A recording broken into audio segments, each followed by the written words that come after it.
If you work on an SMT line, you know how important it is to get your prints right. Small issues with the stencil print can grow into big problems.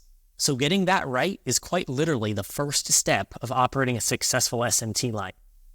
Stick around and I'll show you how making one little change to your printing process can make a world of difference.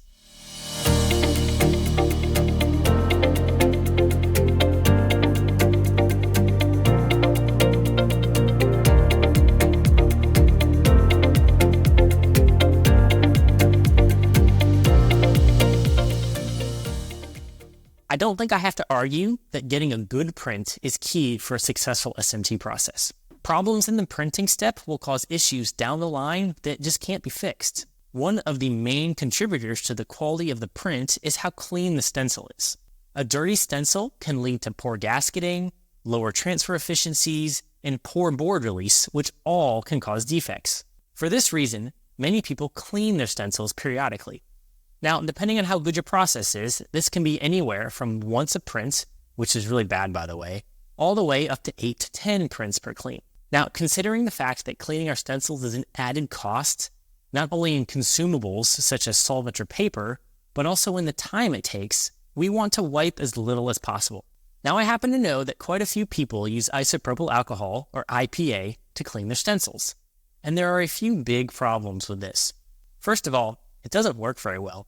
IPA may have been a good solvent for solder paste a decade ago, but today it's not going to get you very far. For example, look at this picture of the bottom side of a stencil that used solder paste doped with a fluorescent dye. Even though the stencils look clean to the eye, the residues left behind by the IPA are seen clearly under a UV light. Secondly, using IPA is a safety hazard.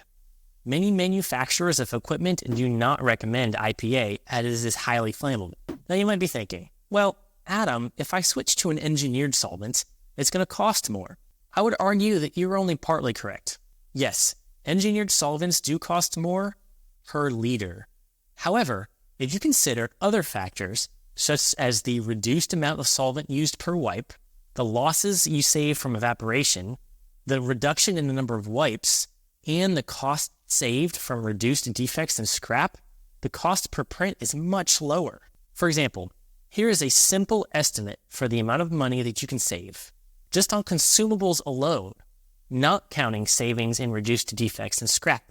According to this estimate, you could save just over $20,000 per printer per year by increasing your prints per wipe from 2 to 6, which is very accessible using today's engineered solvents. So remember, in order to reduce the cost of your total process, it's sometimes better to think about the total cost per board instead of the individual cost of your consumables.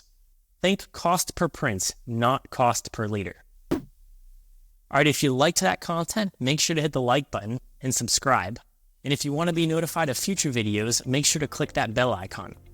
Now, if you have any questions about stencil printing cleaning, feel free to leave them in the comments below, or you can send them to AskDrAdam@KYZEN.com.